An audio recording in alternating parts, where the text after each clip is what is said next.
अरे साहब, आपके पास जरूर मिलेगा। साहब, ये 100 रुपए का छुट्टा दे दीजिए। वो ग्राहक आजकल जिसको भी देखो 100 रुपए का नोट लेके चला आता है। हाँ साहब, देखिए ये बादशाह का शरबत वाला बहुत दुआ देगा आपको। अब ये नोट आपको प्लीज।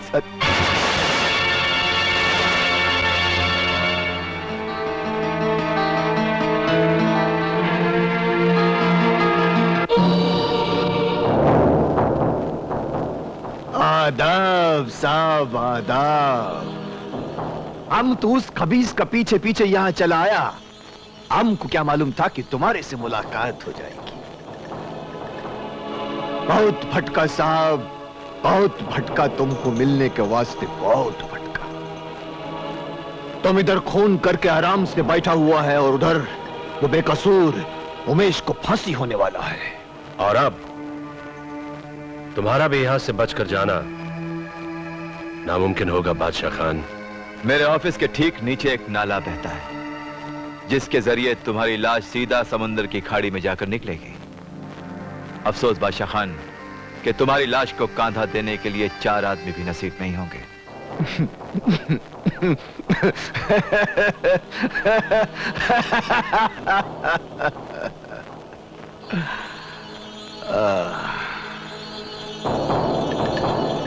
साहब, जंजीर से बंधा हुआ कुत्ता तो देखा होगा आप लोगों ने।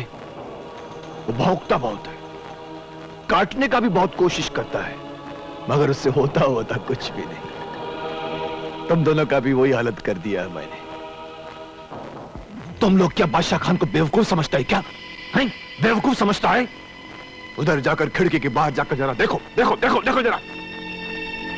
अपन लोग का भाई लोग सब खड़ा है उधर। अगर 10 मिनट के अंदर हम नीचे नहीं गया ना, तो वो सब पुलिस को लेकर ऊपर आ जाएगा। देखो देखो।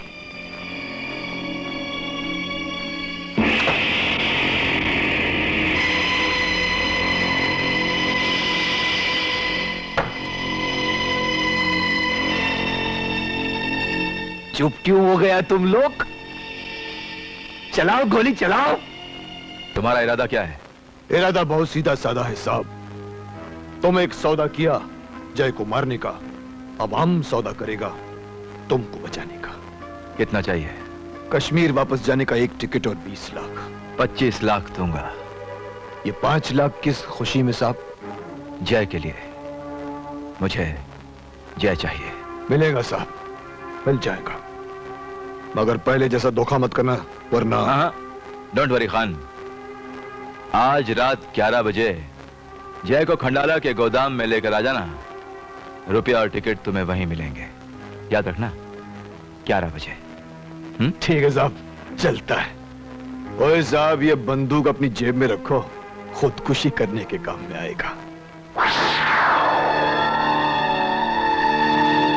ये वहां पहुंचेगा 11 बजे और हम वहां पहुंचेंगे ठीक 10 बजे। 11 बजने वाले हैं। खान जय को लेकर आता ही होगा। तुम सब तैयारी में रहना, ओके?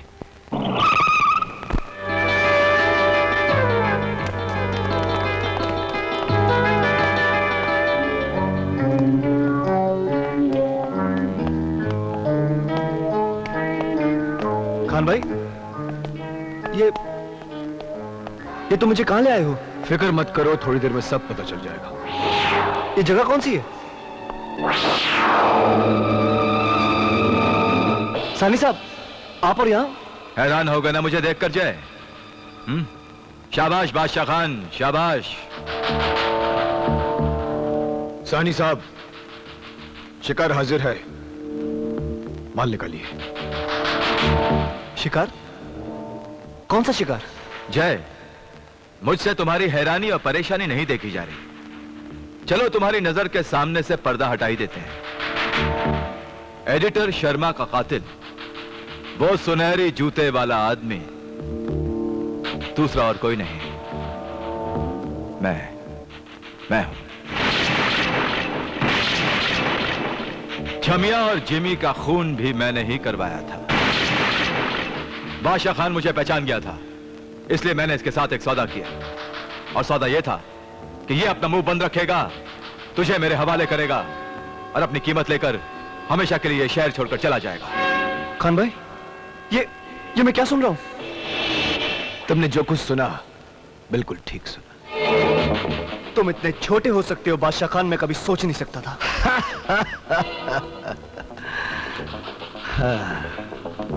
पैसा बहुत बड़ी चीज होती है बिरादर, उसे कमाने के लिए आदमी को कभी कभी छोटा भी होना पड़ता है। साले, भाई बोलकर पीठ पे वार करता है।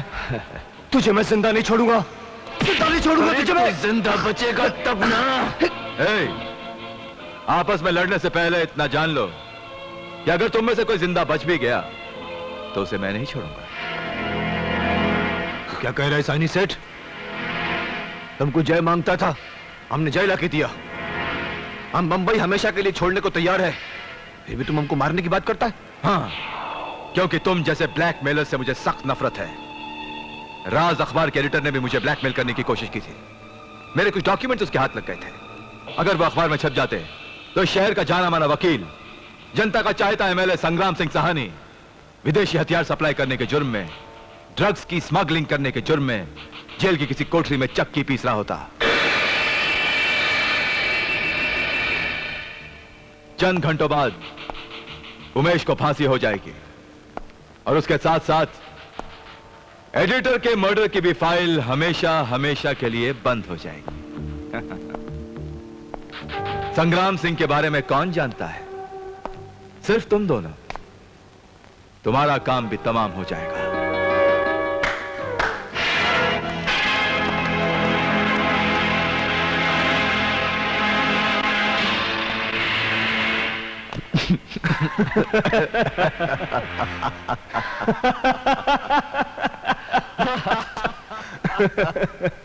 सानी साहब, आपने एक ताली बजाई, हमने आपका कमाल देखा, और अब हम एक ताली बजाएंगे, आप हमारा कमाल देखना।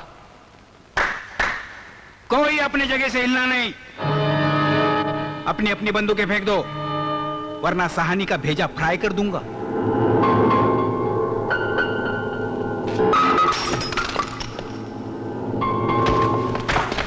बड़े बड़े निशानची मेरे ही हाथ के नीचे काम कर चुके हैं, समझे? नहीं समझे? वो खान साहब, इनको जरा समझा देना। वो क्या है सानी साहब कि तुम्हारे ऑफिस में हम तुमको झूठ बोला था कि हम जय को तुम्हारे हवाला करके बंबई छोड़कर चला जाएगा। हमारे पास तुम्हारा जुर्म का कोई सबूत नहीं था ना। तुम हमको इधर 11 बजे बुलाया और हम 9 बजे आ गए इधर और सब फिट कर दिया। तुम अपना जुबान से अपना सारा गुनाह कबूल किया, उधर मामू ने वीडियो रिकॉर्डर में सब कुछ भर दिया।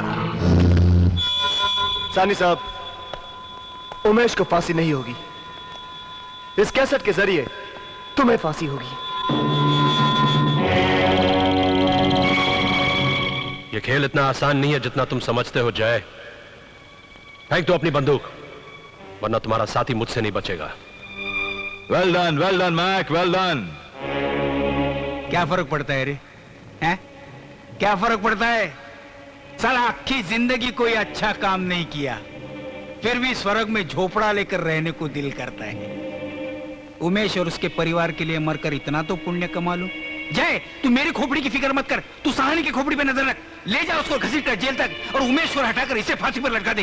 देख साहनी, इस वक्त हम तीनों को अपना जान का परवाह नहीं, हम मरकर भी अपना काम पूरा करके जाएगा। इसलिए भलाई इसी में है कि पुलिस के पास चलकर सारी बातें सच सच बता दे। सच को झूठ बनाने वाला साहनी पुलिस को सच बता दे, इम्पॉसिबल।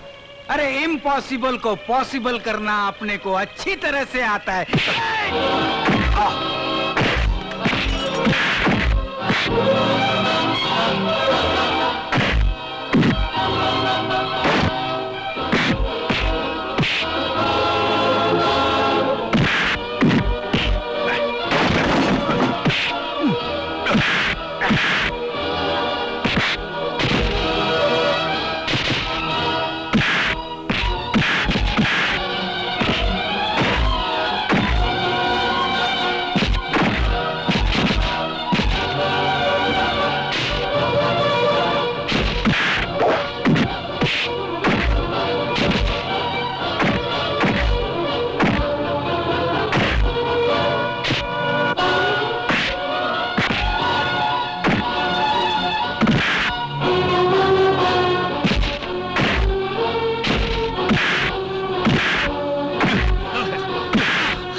ये हमारे साथ गवाही देने चलेगा। गवाही देने? उमेश को फांसी लगने में सिर्फ 1 घंटा बाकी है। यहां से सेंट्रल जेल तक पहुंचना मुश्किल नहीं, नामुमकिन है। हार गए तुम लोग। चल चल चल।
सब क्या है? ऊपर वाले का चमत्कार है जेलर साहब। एक बेगुनाह को बचाने के लिए इस गुनहगार को सही वक्त पर यहां भेज दिया। साहब यही है वो कमीना जिसे असल में फांसी के तख्ते पर होना चाहिए था। बोल, कर गुनाह कबूल अपना।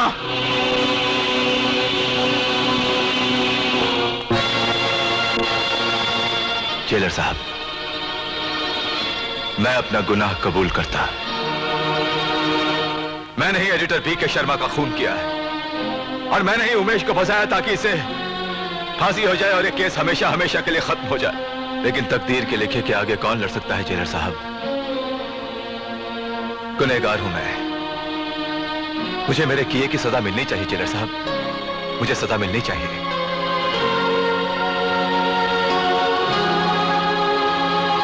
पहनाइए मुझे हथकड़ी।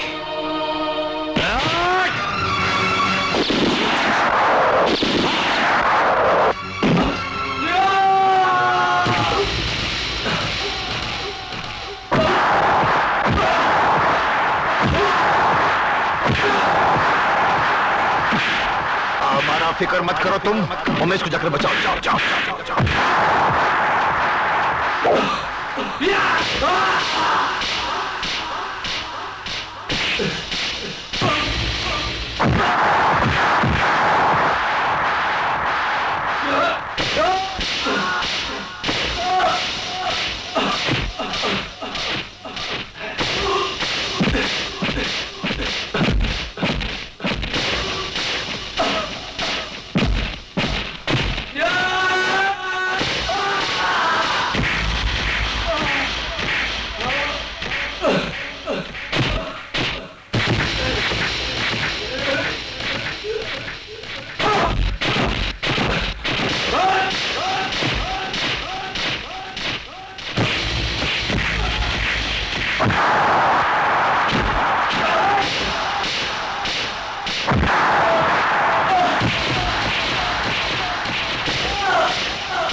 इंसान गुनाह करके दुनिया की नजरों से कितना भी छिपता फिरे, मगर वो हर लम्हा खुदा की नजर के सामने होता है।